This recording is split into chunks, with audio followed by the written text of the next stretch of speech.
विवेक, अशोक, गरिमा और शीतल चारों ही एक दूसरे के बहुत अच्छे दोस्त हैं और वो एमएनसी कंपनी में एक साथ काम करते हैं। एक दिन सभी कैंटीन में बैठकर बातें कर रहे होते हैं। यार बहुत बोरियत सी हो रही है यार, बस सुबह से शाम तक काम ही काम यार। कह तो तू विवेक सही रहा है, लेकिन यार और कर भी क्या सकते हैं। कर सकते हैं, क्यों ना हम सभी कहीं घूमने जाएं? पर कहाँ घूमने जाएंगे हम? हर जगह तो शोर ही शोर है। एक जगह है जयपुर में, कुलधरा गांव। लोगों का मानना है कि वो बहुत ही एडवेंचरस प्लेस है और वहाँ शांति भी होगी। तो क्यों ना हम सभी लोग कुलधरा चलें? Wow, adventure! तो क्या कहते हो गाइस, चले हम सभी? Yes, why Why not. not? जिसके बाद अगले ही शाम को चारों दोस्त साथ में कुलधारापुर के लिए निकल पड़ते हैं। पूरे रास्ते विवेक ही गाड़ी चला रहा होता है और वो काफी थक जाता है। और अंधेरे में जब विवेक की झपकी लगती है तो गाड़ी सामने एक पेड़ से टकरा जाती है और सभी लोग एकदम से चौंक पड़ते हैं। चलो सभी लोग उतर कर देखते हैं। एक तो इतनी रात हो गई है और ऊपर से ये क्या मुसीबत आ गई है। सभी लोग बाहर निकल कर देखते हैं तो गाड़ी आगे से बुरी तरह से डैमेज हो चुकी थी। अब हम क्या करेंगे? कुछ नहीं, हम सब चलकर आगे तक देखते हैं, क्या पता आगे हमें कुछ मदद मिल जाए। इसके बाद सभी आगे की तरफ चलने लगते हैं और उन्हें दूर दूर तक कुछ भी नहीं दिखता, बस चारों तरफ जंगल ही जंगल होता है। मुझे तो बहुत डर लग रहा है। हम सभी जंगल में फंस गए हैं। अब यहाँ जंगली जानवर भी आते ही होंगे। ये डरने का वक्त नहीं है, बल्कि दिमाग से काम लेने का है। सब लोग चलते रहते हैं और काफी आगे निकल जाते हैं, पर उन्हें कुछ भी नजर नहीं आता। वो निराश होकर वापस जाने ही लगते हैं कि तभी उन्हें किसी ढोल की आवाज सुनाई देती है। ढोल की आवाज सुनकर सभी इधर उधर देखने लगते हैं। ये आवाज ये कहीं आसपास से ही आ रही है, चलो चलकर देखते हैं। जिसके बाद चारों दोस्त उस आवाज का पीछा करते करते उसके पास पहुंच जाते हैं और वो सभी देखते हैं कि सामने एक बड़ा सा घर है, जहां पर कुछ लोग ढोल नगाड़े बजा रहे हैं और बाकी लोग नाच गा रहे हैं। लगता है इस घर में किसी की शादी हो रही है। चलो चलकर देखते हैं। जब चारों दोस्त उस घर के नजदीक पहुंचते हैं तो उनसे एक बूढ़ी औरत पूछती है, कौन हो बेटा तुम लोग, और यहाँ क्या कर रहे हो? जी, वो हम सभी कुलधरापुर जा रहे थे, लेकिन रास्ते में हमारी गाड़ी खराब हो गई। अब सुबह तक तो हमें कोई मैकेनिक भी नहीं मिलेगा, तो बस हम यहाँ मदद के लिए आ गए। अच्छा, कोई बात नहीं, आओ अंदर आओ। आज मेरी बेटी की बारात आने वाली है। घर में शादी की तैयारी भी चल रही है। तुम भी हमारी खुशियों में शामिल हो जाओ। वो बारात कुछ ज्यादा ही लेट नहीं होगी? मेरा मतलब रात के 3 बज रहे हैं और इस वक्त तक तो बारात को आ जाना चाहिए था। ये लड़की क्या बोल रही है माँ? मेरी बारात अभी तक क्यों नहीं आई? कहाँ रह गई मेरी बारात? तू घबरा मत बेटी, तेरी बारात जरूर आएगी। बस बारात आने ही वाली होगी। तू अंदर कमरे में जाकर तैयार हो जा। ठीक है माँ, मैं जाती हूँ, लेकिन जैसे ही मेरी बारात आएगी मुझे बता दीजिएगा। वो दुल्हन वहां से चली जाती है, जिसके बाद उसकी माँ उन चारों से बोलती है, चलो अब तुम लोग भी अंदर चलो और अंदर चलकर शादी का मजा लो। चारों दोस्त काफी खुश हो जाते हैं कि उनको इतनी रात को रुकने के लिए जगह मिल गई है, ऊपर से शादी वाला घर। वो बूढ़ी औरत उन चारों को एक कमरे में ले जाती है। मैं तुम चारों के लिए कुछ खाने को भेजती हूँ। जी, आपका बहुत बहुत धन्यवाद। थोड़ी देर में वहाँ पर एक लड़की कपड़े से ढके हुए एक थाली लेकर आती है और वहाँ रख कर चली जाती है। इतना सब देखकर उन चारों के मुंह में पानी आ जाता है, क्योंकि शाम से सभी भूखे थे।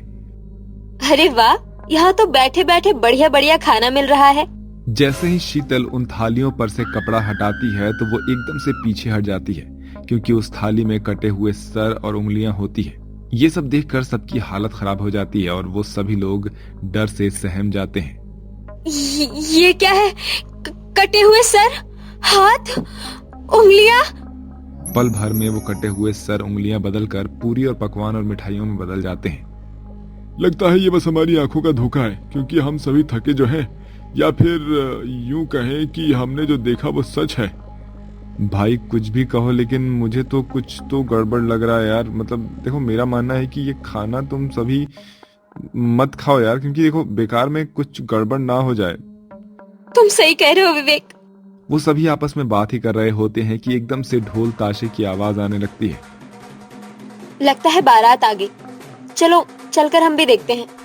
सभी दोस्त आगे की तरफ जाने लगते हैं और वो बारात को देखने लगते हैं, जहाँ दूल्हे के चेहरे पर सहरा होता है, जिस वजह से उसकी शक्ल नहीं दिख पा रही होती है, पर उसके जले हुए हाथ जरूर दिख रहे होते हैं।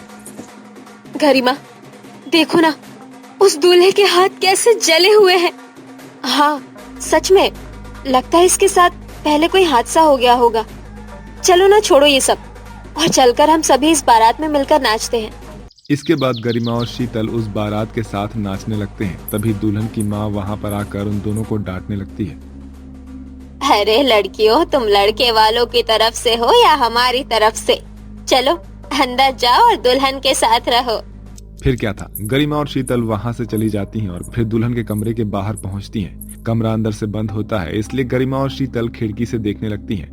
पर फिर वो जो देखती हैं उसके बाद उनकी हालत बिगड़ जाती है, क्योंकि अंदर दुल्हन की जगह किसी जली हुई शरीर की चुड़ैल शीशे के आगे बैठी होती है और खुद को तैयार कर रही होती है।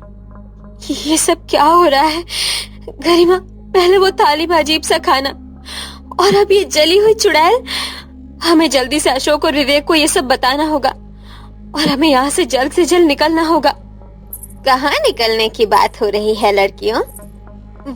वो बस वापस घर जाने की बात कर रहे थे। अब जब तक ये शादी नहीं हो जाती, तुम में से यहाँ से कोई नहीं जा सकता। चलो, तुम सभी फेरों का वक्त हो गया है। मेरी बेटी को बाहर लेकर आओ। वो आपकी बेटी तो अंदर है ही नहीं। कैसी बात कर रही हो तुम? वो बूढ़ी औरत इतना बोल ही रही होती है कि उसकी बेटी दुल्हन के जोड़े में रूम का दरवाजा खोलकर बाहर आ जाती है और बड़ी खुशी खुशी अपनी माँ से बोलती है, माँ देखिए ना, आपकी लाडली बेटी कैसी लग रही है।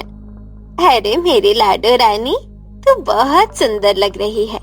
चलो बेटी, अब जल्दी से इन लड़कियों के साथ फेरों के लिए बाहर आ जाओ। शीतल और गरिमा एक दूसरे की शक्ल देखती रह जाती है। उनको अंदर से बहुत डर लग रहा होता है, पर वो बेचारी कुछ भी नहीं बोल पाती और चुपचाप से दुल्हन को मंडप में ले जाती है। अरे यहाँ तो पंडित जी है ही नहीं। अभी शादी उनके बिना कैसे होगी? अरे हो बेवकूफ लड़कियों, हमारी शादी में पंडित नहीं हुआ करते हैं। तो फिर कौन करवाता है आप लोगों की शादी?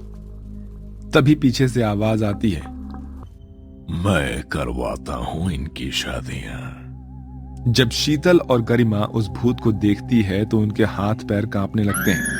धीरे धीरे सभी की शक्ल भूत और चुड़ैल में बदल जाती है। शीतल और गरिमा वहां से भाग ही रही होती है कि तभी उनके सामने विवेक और अशोक उनसे टकरा जाते हैं और फिर चारों ही दोस्त वहां से अपनी जान बचाकर भागने लगते हैं, पर वो भूत और चुड़ैल उन्हें पकड़ लेते हैं।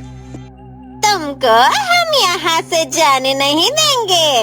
अगर तुमने यहाँ से जाने की कोशिश की तो तुम सभी को मार दिया जाएगा। शीतल और गरिमा के डर के मारे हालत खराब हो रही होती है। अच्छे भले हम सभी शहर में थे, पता नहीं क्यों मैं इन लोगों के साथ आ गई। हाँ, काश हमने विवेक की कोई बात ही ना सुनी होती। खैर, अब जो हो गया सो हो गया। अब ये सोचो कि हम सभी आखिर यहाँ से निकलेंगे कैसे। हाँ, हमें जल्दी से कुछ करना होगा, वरना कहीं यही हम सब फंसे न रह जाएं। मंडप में खड़े भूतिया दूल्हा दुल्हन अग्नि के चारों ओर फेरे ले रहे होते हैं कि तभी अचानक से उस चुड़ैल की चुन्नी में आग लग जाती है। अरे उस चुड़ैल की चुन्नी में आग लग गई।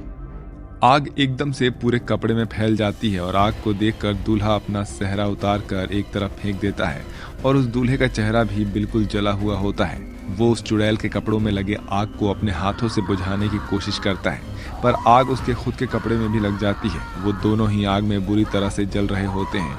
वहाँ आसपास खड़े भूत और चुड़ैल बस ये मंजर देखते ही रहते हैं और जोर जोर से आवाजें निकालने लगते हैं। उस चुड़ैल की माँ बस अपनी आंखों के सामने अपनी बेटी और दूल्हे को जलता हुआ देख रही होती है।